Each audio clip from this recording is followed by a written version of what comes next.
Hello and welcome to Accent Excellence. I'm Chuck Leinberger. Coming up on this month's show, we'll introduce you to Dr. Ken Nicely, new superintendent for Roanoke County Public Schools.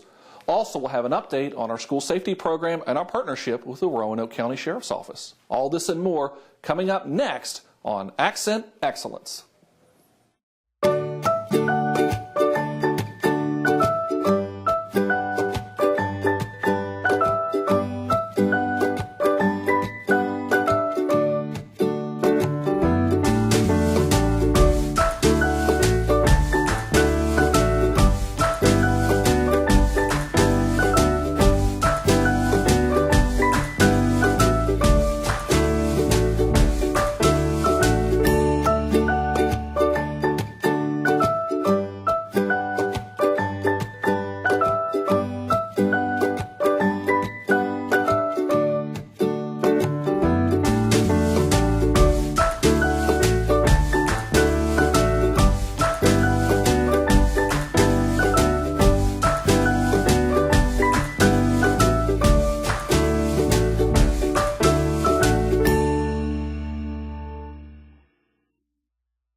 Hi and welcome back to Accent Excellence. It's my pleasure to introduce Dr. Ken Nicely, new superintendent for Roanoke County Public Schools. Dr. Nicely, first and foremost, congratulations on becoming the new superintendent for Roanoke County Public Schools. Is this something you ever thought that you would be in?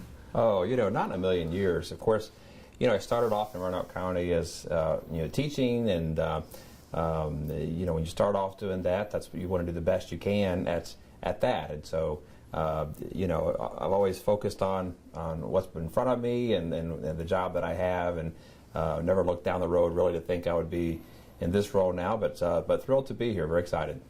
So actually, that's kind of where we would start. Let's kind of walk through some of your history with Roanoke County Public Schools, because you've been with the school system for 25 years. It seems probably just like yesterday that you first started down at Cave Spring High School. It does, and 1993 came in as a first-year teacher, and just really enjoyed teaching at Cave Spring High School, and loved teaching high school. Loved working with high school age kids, but somewhere along the way I decided I wanted to get into administration, and the idea was really understanding just how important our principals are as well in terms of shaping the cultures in our school to help teachers do their job better. And so I decided to get into administration, and later became assistant principal at Hidden Valley Middle School, and then was principal there for 6 years. And then after some time as principal at Hidden Valley Middle, you made the jump up here to the central office, and you came as director of secondary instruction. I did. So that was in 2012, and it was hard to leave the school building because we never want to lose sight of the fact that really the work that's done in our schools, in our classrooms, that's the important work of our school system. That includes everybody who works with our students, from bus drivers to nutrition workers to teachers, instructional assistants. That's really the important work that happens in our school system. So it was tough leaving that environment because with working with students directly, it brings a lot of energy. But again, I thought wanted to embrace a role in which I could work with more schools and all the schools, and then hopefully contribute and support the work that they're doing. And in that role, you worked on and started to work on something that we'll talk at length about here in a minute, but that's the strategic framework. But before we go there, you made a stop quite literally across the hall, as it were, to Director of Administration. Tell me a little bit about that. Yeah, so that was a move that I loved instruction, loved working on the teaching and learning side of things, but it was a good move for me in terms of getting that experience and seeing the broader work that's done in the school system. And it's very much like what we ask principals to do. We ask principals to be instructional leaders, so you have the instructional side of things, but there is more of also the managerial side of things in terms of day-to-day operations. So the administration side allowed me to get some more experience at a district level on that side. And then the time came back over the summer. We folks who are familiar with this show, we did a very long interview with Dr. Killo, who had announced his retirement back at the end of the last school year.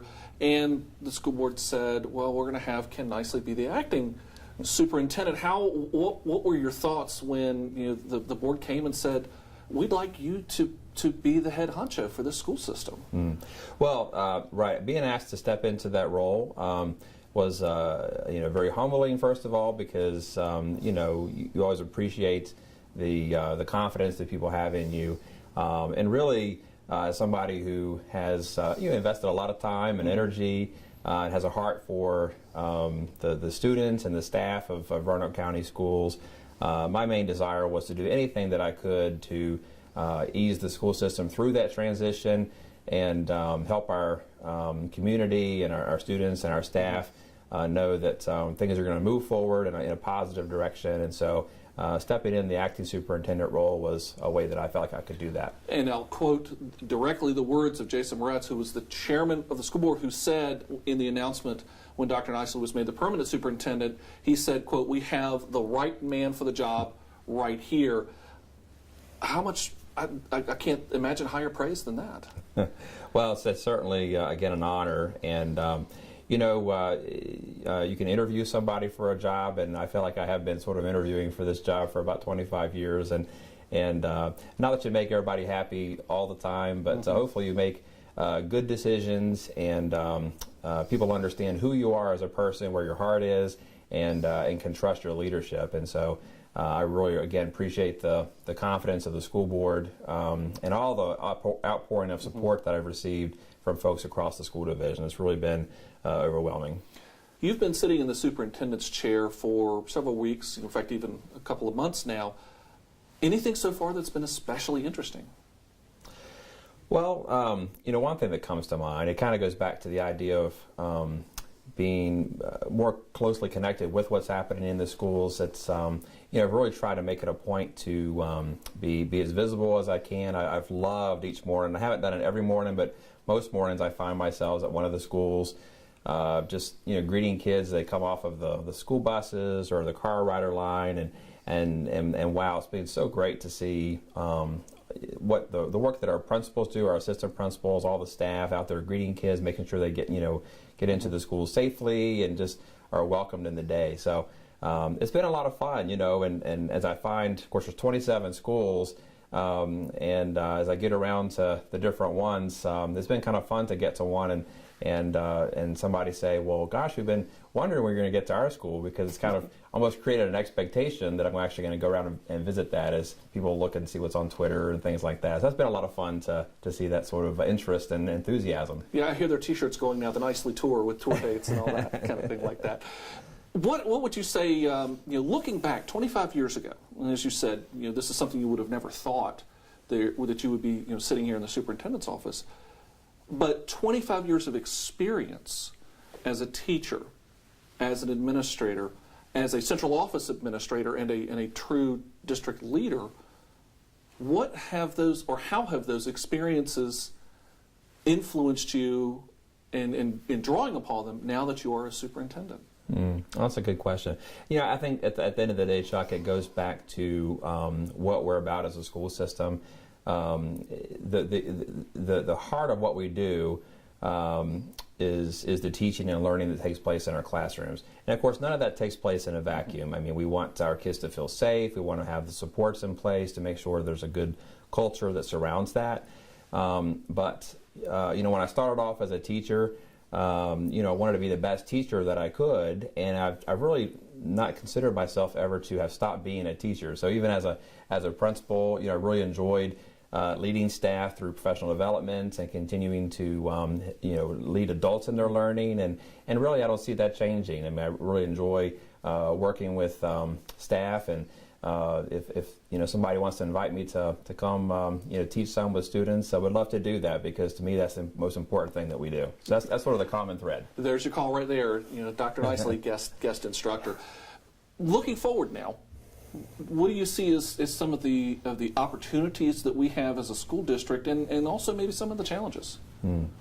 Wow. One of the things that we really want to kind of continue to emphasize is what we're about as a school system. And so the work that we began about 5 years ago in developing what we call our Sea Change strategic framework, these are really sort of aspirational statements about what we want learning to look like and all the conditions that need to be in place to make that happen. That's not changing. Those goals, those aspirations, those ideals are still important. They're still relevant, and we're going to do everything we possibly can to continue to work on all the aspects of that until that's sort of a guaranteed outcome in all 27 schools and all of our classrooms. And so that is part of the challenge, is to continue to work really hard at those really important things that we say that we're about. And you can go back into the Accent Excellence archive for interviews that both Dr. Nicely and I and Dr. Stegall have done, taking a very, very deep dive into the strategic framework and what that's all about. From here, though, what do you see as some of your next kind of your goals for leadership for the district, for the next year or two?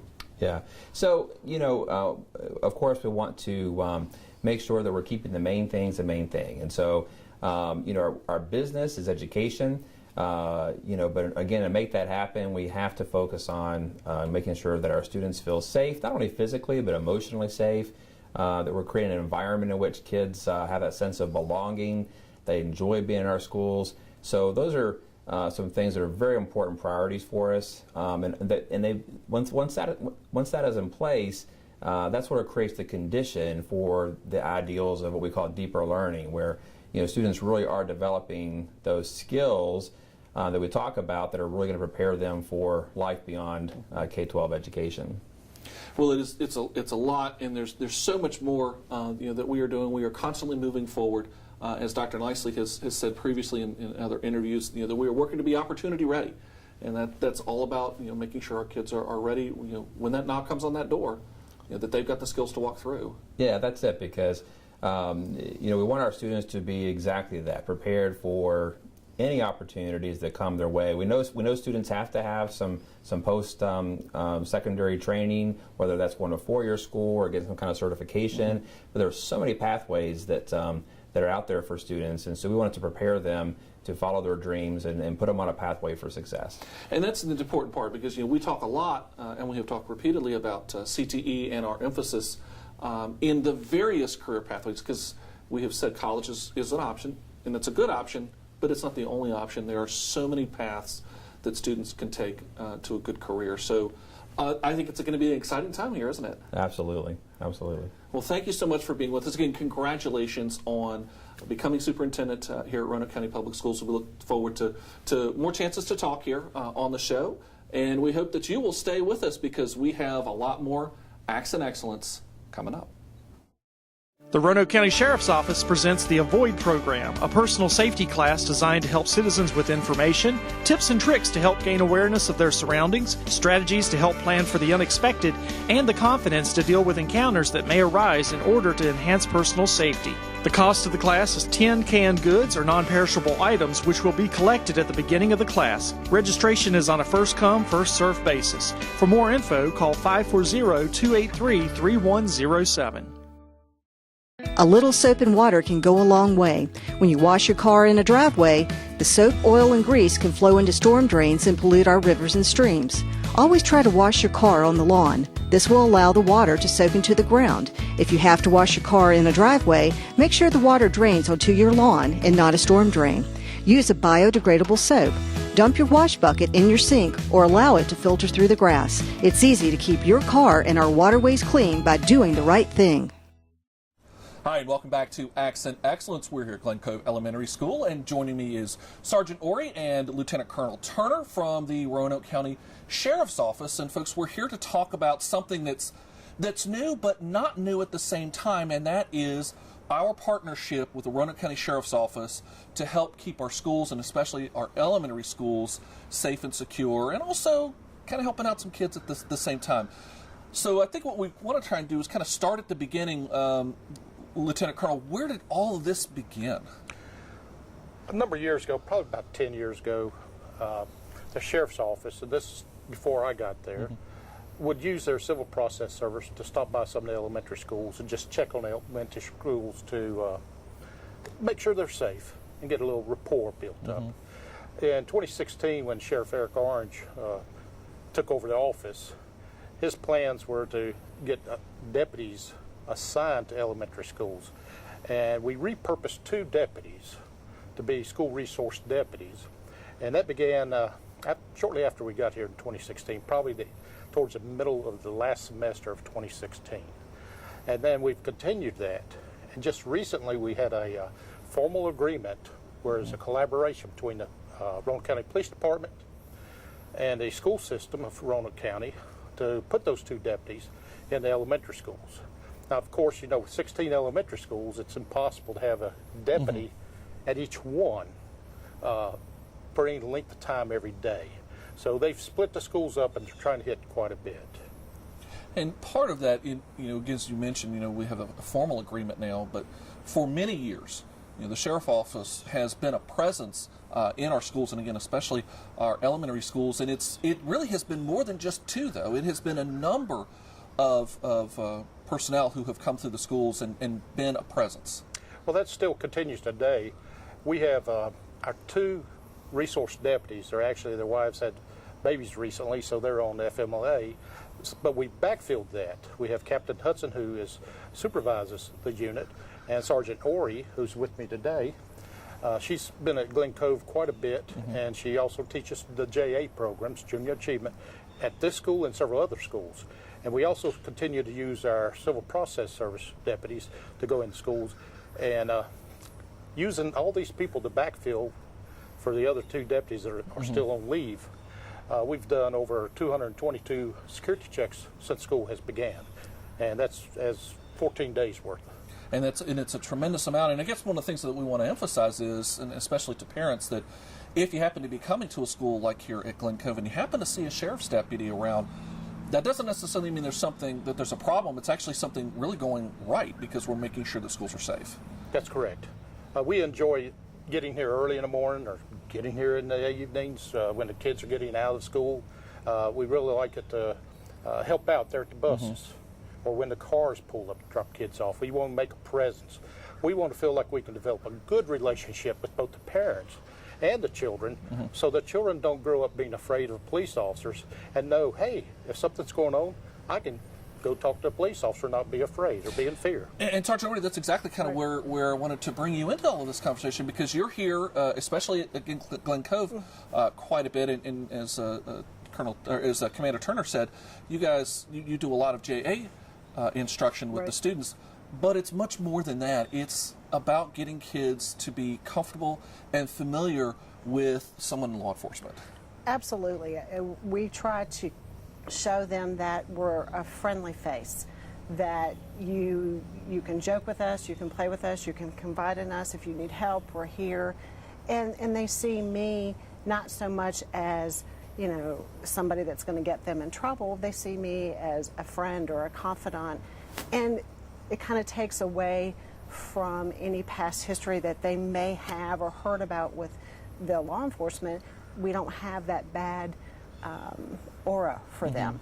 So it's been great for me because I get to bond with the children, and there's some amazing kids in Roanoke, and just being able to learn from them and I grow as well. So it's been a positive for me as well as the department, and I think for the kids in the community. Part of the key elements of having a law enforcement presence at an elementary school maybe is less on the concept of crime deterrence, but this is much more focused on crime prevention. As parents, if you're coming into our school, you may see posters around that we're encouraging the students, if they see something, hear something, to say something.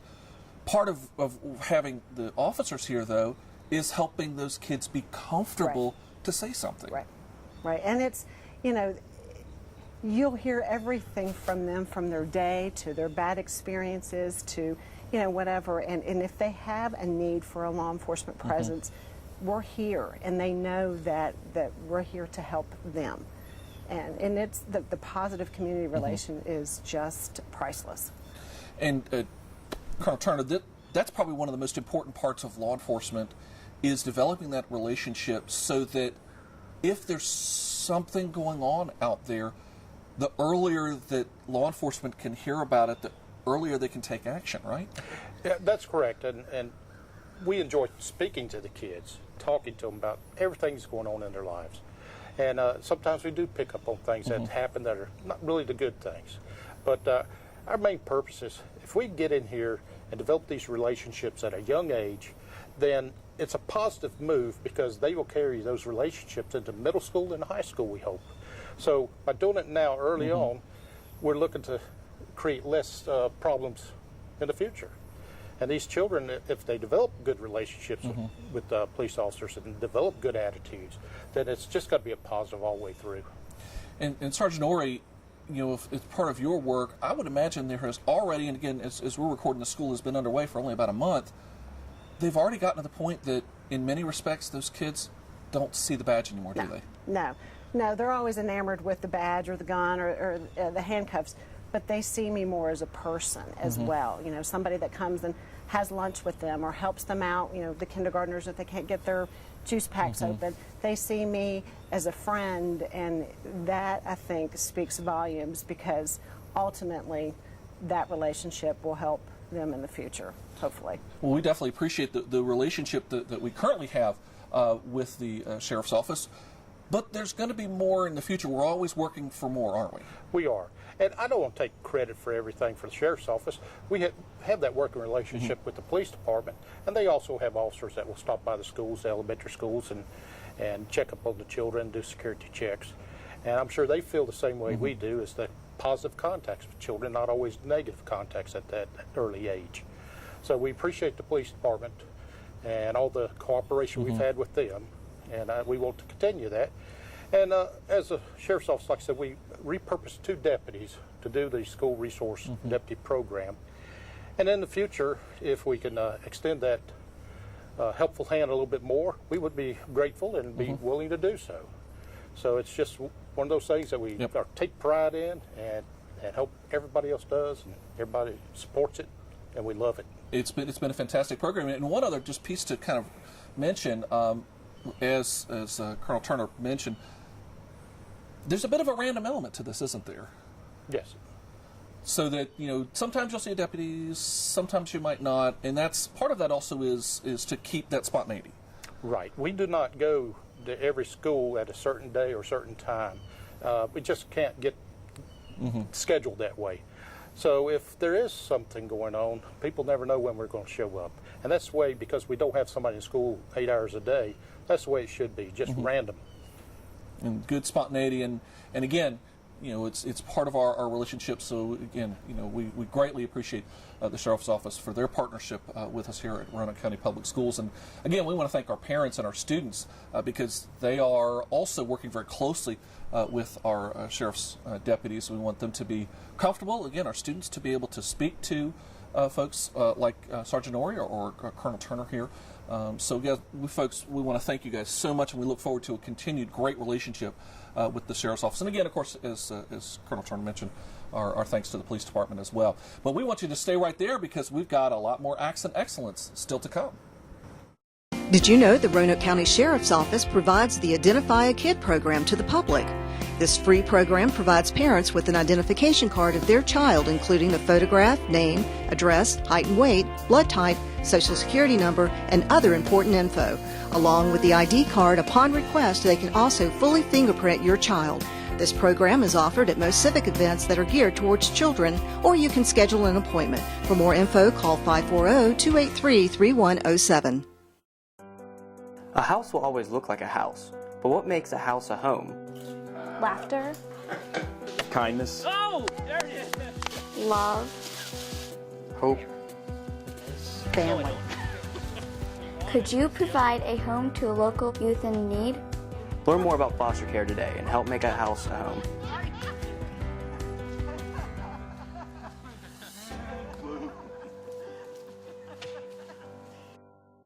Hi, and welcome back to Accent Excellence. We're about done for this month's show, but before we go, we have a few news and notes to pass along. First, I want to remind you that we have a series of mental health seminars for parents coming up this month and also into October. You can find all the information on the Roanoke County Public Schools website. Just click on the graphic that shows mental health there. We will be holding parent meetings to talk about some serious issues dealing with mental health, including some of the signs and symptoms of mental health among teens. 1 in 5 teens either has or will develop some sort of mental health illness. Learn also more about suicide, some of the myths and some of the facts, and some of the things that you can do to help protect your children. We'll also talk about community resources and local protective factors when it comes to teen mental health. Again, these will take place at all of the middle schools in Roanoke County throughout September and October. They'll all take place in the cafeteria. All of the meetings will start at 6:30 p.m.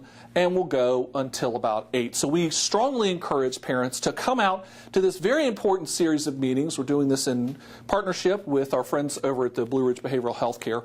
So please come out to our series of teen mental health and wellness seminars. I also want to remind you that we are looking for bus drivers and nutrition workers. We hope that you will come join the Roanoke County Public Schools team. For more information, just go again to our website and click on the images for the bus or for our nutrition team as well. Come join our team. Part-time jobs are available, so come on out and be one of the Roanoke County Public Schools family. And speaking of nutrition, we want to remind parents out there that we are currently accepting applications for free and reduced meals. To find those applications, just go online again to the Roanoke County Public Schools website, and you can click on the link for free and reduced meals application, or you can always find the link in our quick links section. Now, teachers, have you ever had a great idea that you thought this would be a really neat, active, engaging project that could really be a great lesson in your classroom?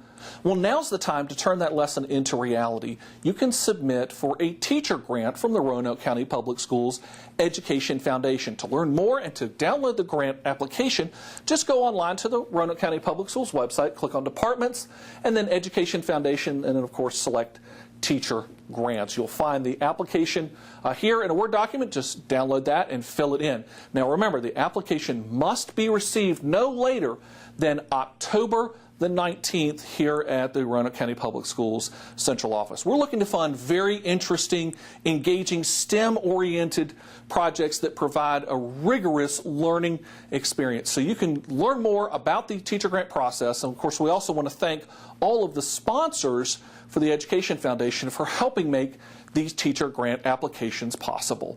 Stick around. There's more Accent Excellence still to come. If you would like to adopt a pet, did you know that you can also go to the RCACP website and their Facebook page to look at pets for adoption? It's easy to do. Simply go to their website at rcacp.org or visit their Facebook page. Both sites include information and pictures of animals waiting to be adopted. Help make a difference in the life of a pet today. Adopt from the Regional Center for Animal Care and Protection. The Roanoke County Sheriff's Office presents RAD, the Rape Aggression Defense Program. RAD is a comprehensive self-defense course only for women that begins with awareness, prevention, risk reduction, and avoidance, while progressing to the basics of hands-on defensive training. Students must attend all 4 classes to complete the course. Simulation is strictly voluntary, and students can complete the course if they choose not to volunteer, but they must be present. For more info, call 540-283-3107. Well, that'll do it for this month's edition of Accent Excellence. We want to remind teachers that the application period for the Roanoke County Public Schools Education Foundation teacher grants is still open. The application period ends in October. For more information and to submit your application, go online to the Roanoke County Public Schools website. Also, while you're online, you can learn more about Roanoke County Public Schools, and of course, remember to like us on Facebook and Twitter. I'm Chuck Lionberger. Thanks for watching, and we'll Accent Excellence next time.